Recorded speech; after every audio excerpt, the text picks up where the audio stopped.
Hi, good morning. Suzanne Barron, founder of Christ, the True Light. Reading for Isaiah 13.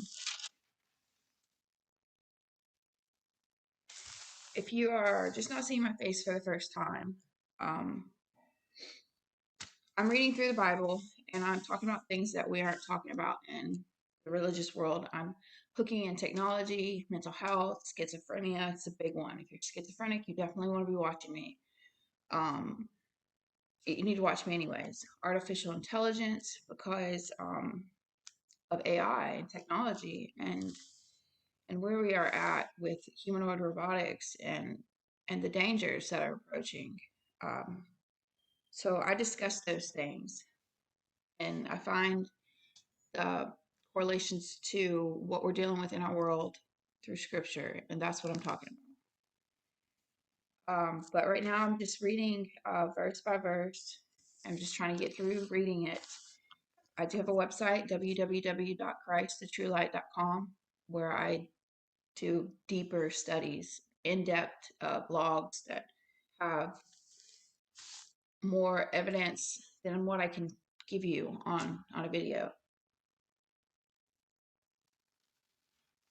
Yesterday's was pretty short. Today is a little longer. I don't plan these. I mean, I've read it, but I don't sit down and study it before I read. I just read. I guess you would call it wing it, but I just kind of just read. So it's titled A Prophecy Against Babylon. It's Isaiah 13. Prophecy against Babylon that Isaiah, son of Amos, saw. So he's seeing a vision. Raise a banner on a bare hilltop. Shout to them. Beckon to them to enter the gates of the nobles. I have commanded those I prepare for battle. I have summoned my warriors to carry out my wrath, those who rejoice in my triumph. Listen, a noise on the mountains, like that of a great multitude.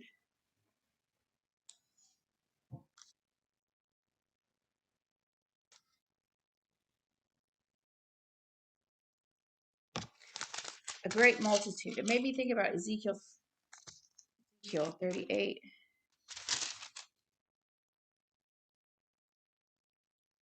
It's verse 14. No,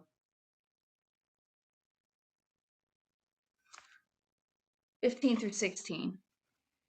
Ezekiel 38, 15 through 16. You will come from your place in the far north, you and many nations.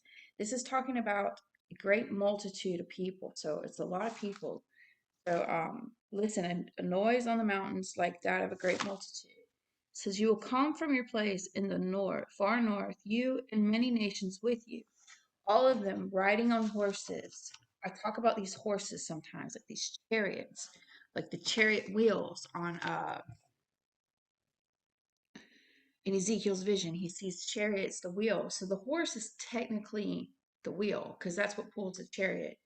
In his vision, 1 through 10, chapter 1 through 10, he has a vision of like a car chariot. It has four wheels, it has a throne, a master on the throne. The wheels is what drives that chariot, right? Okay, so, and it says riding on horses. No, so the wheels are the horses. Great horde, a mighty army, multitude, mighty army. You will advance against my people Israel like a cloud that covers the land in the days to come. So I talk about this cloud too. There was a cloud inside the most holy place. There was a cloud on the Mount of Transfiguration. Jesus ascended up on a cloud. Where is that cloud? The cloud is in the tabernacle. It's in that most holy place. Where is the most holy place? Right here. Surrounded by a cloud of witnesses, ancestors. Listen, a noise on the mountains, like that of a great multitude. And he says in Ezekiel, it said, my people Israel like a cloud that covers the land.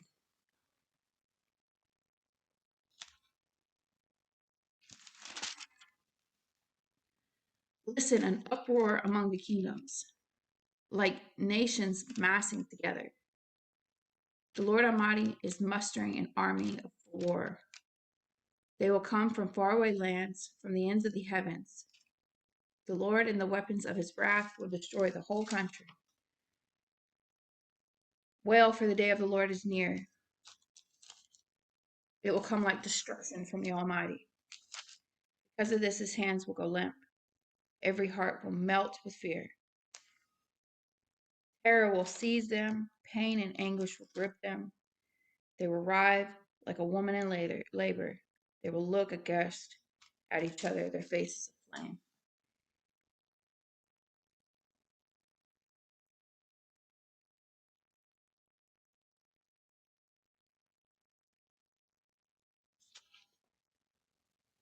We're headed toward mass destruction.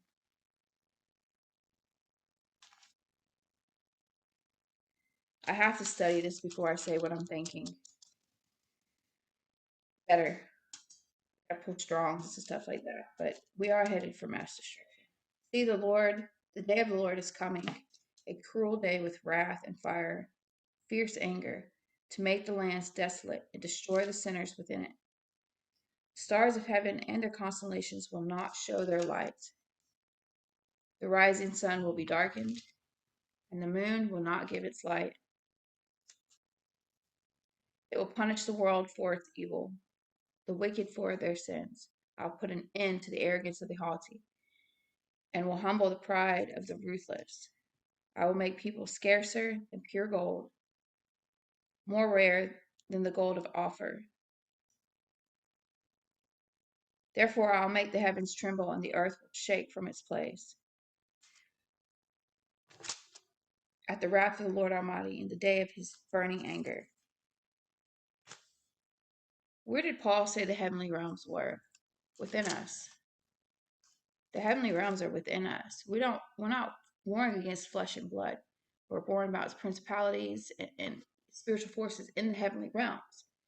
So that means that my fight is not with you. It's what's inside of you. It's not the flesh and blood part that I'm warring against. I'm warring what lives inside of you. If you cause me harm, it's not you that caused me harm. It is what inside of you in that heavenly realm, that holy place. Jesus on the top of the Mount of Transfiguration. The curtain rolls back. Inside of Moses, or inside of Jesus, there was a light. Inside of Jesus, there was Moses and Elijah. In that cloud of witnesses, inside of Jesus, inside the tabernacle, of in the room of the most holy place. I'll rebuild this temple in 3 days. That's what he told you. He was the tabernacle. There was a holy place living inside of him, a city. Moses and Elijah were there. Cloud of witnesses. The city does not need the moon or sun to give it its light. For the lamb is its lamp. Christ was the lamb slain since the creation. The vulnerable God. Fixing to lose my headband. Like a hunted gazelle, like sheep without a shepherd, they will all return to their own people. They will flee to their native land. Whoever is captured will be thrust through. All who are caught will fall by the sword. Their infants will be dashed to pieces before their eyes. Their houses will be looted and their wives violated. See, I will stir up against them the Medes, who will not kill for silver, who will not care for silver, and have no delight in gold. Their bows will strike down the young men.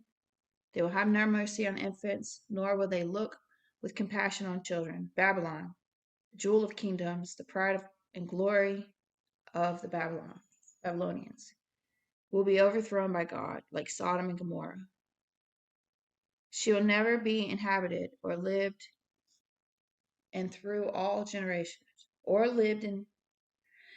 She will never be inhabited or lived in through all generations. There, no nomads will pitch their tents. Their tents, tabernacles.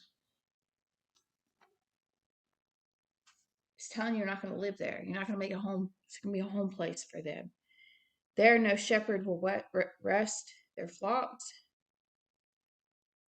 but desert creatures will lie there. See Ezekiel's vision all in this, and I just don't know how to say it. Dry bones, valley of dry bones, the creatures that drive the wheels, they're spirits, okay? The spirits drive the wheels, all right? In Ezekiel's vision, he told them, give breath to the vast army of dry bones standing up. And he told you that the dry bones, these are the people of Israel. They had been cut off. Ezekiel 37, they had been cut off.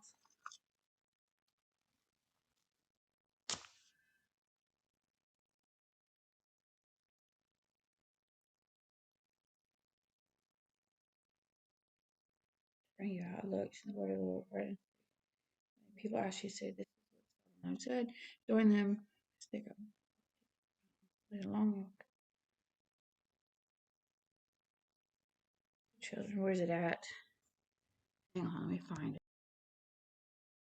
It's Ezekiel 37, verse 11. This is what he says. He said, Then he said to me, Son of man, these bones, the valley of dry bones, these bones are the people of Israel.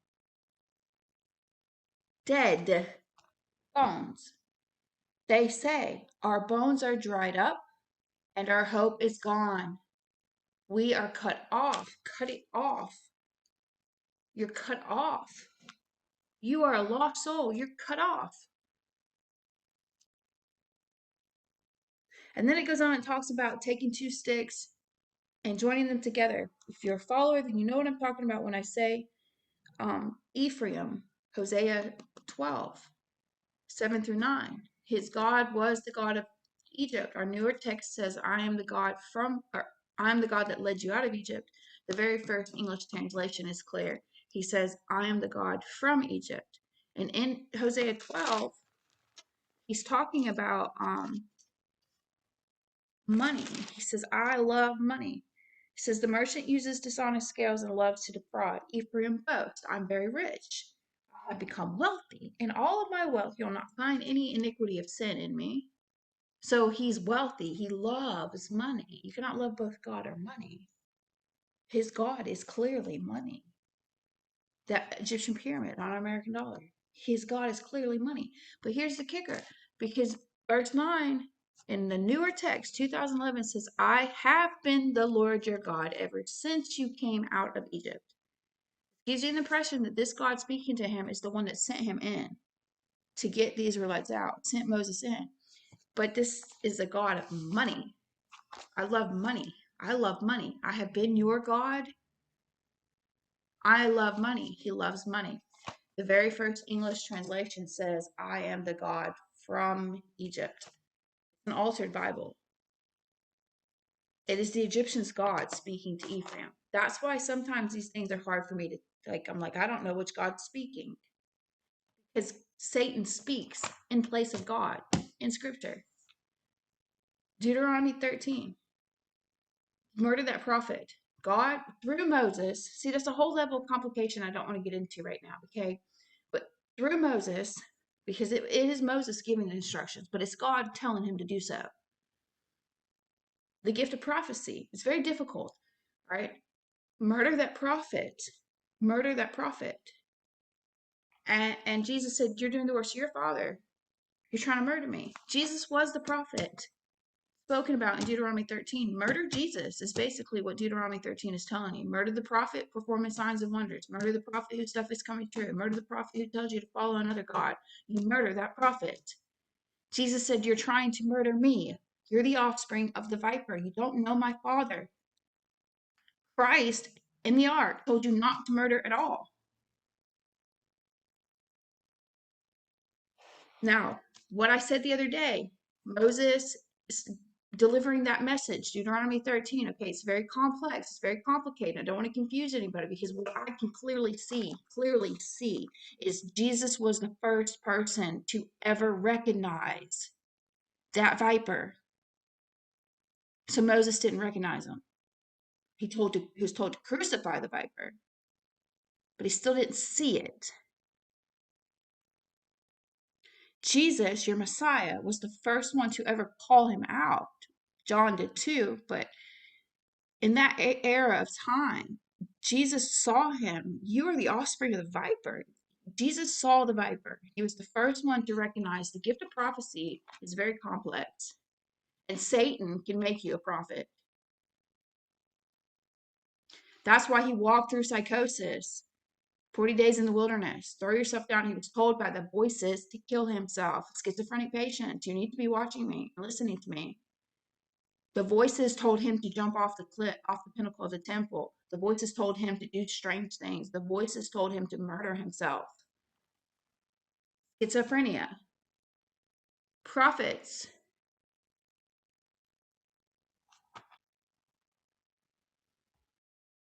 Okay, back to Isaiah 20. There no shepherds will she will never be inhabited or lived in through all generations. There nomad will pitch their tents. There no shepherds will rest their flock, but desert creatures will lie there. Desert creatures will lie there. Jackals, uh, jackals will fill her houses. There the owls will dwell, and there the wild goats will leap about. So I might be incorrect, but desert creatures will lie there. No magic pit there. So it's a dry area. So, and there the wild goats will leap about. Hyenas will inhabit her strongholds, jackals her luxurious palaces. Her time is at hand, and her days will not be prolonged. Jackals will fill her houses. Jackals. So it's a deserted area. Jackals. Jackals are bad. Hyenas will inhabit her strongholds. Jackals her luxurious palaces. Her time is at hand, and her days will not be prolonged. It's poetic, okay? I say this all the time. It's very poetic. Um, just stick with me. I am not an eloquent speaker. I do see something in scripture we are not talking about. If you listen to me, these things will begin to piece together. My pastor, I said this once, my pastor the other day, a couple of days back, I cried in it. He told me to read the Bible for many years. All right. But there is a verse, and I just did a blog on it. It's Timothy. First Timothy 3:16, I believe it was. Let me find it. I believe it was 3:16. But it said,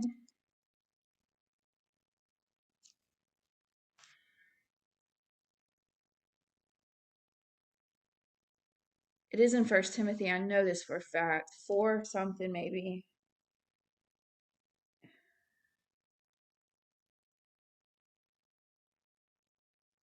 There it is. It's 4:12. Don't let anybody look down on you because you're young, but set an example. Do not let anyone despise you for your youth. Okay? So he's talking about a young person, but youth. Okay, so then they're not very trained either, right? Don't let them despise you. We should be judging the person from the moment they have turned.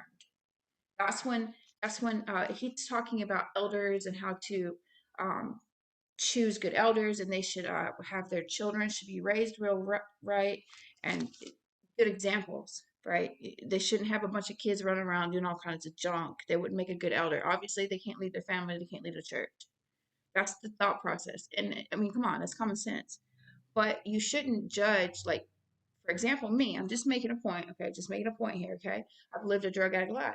I don't have my child. We're not close, okay? I mean, she's an adult now, okay? But we're not close. So clearly, my house was not, just making a point, all right? But you shouldn't judge me off that, because you should judge me from the moment I've decided to turn back toward God. That's when discerning and choosing and all of those things should begin in the moment that you turn back, not the history you've had in the past when you were living your life devoted to Satan. That's my point. All right. We'll do 15 tomorrow. Thank you.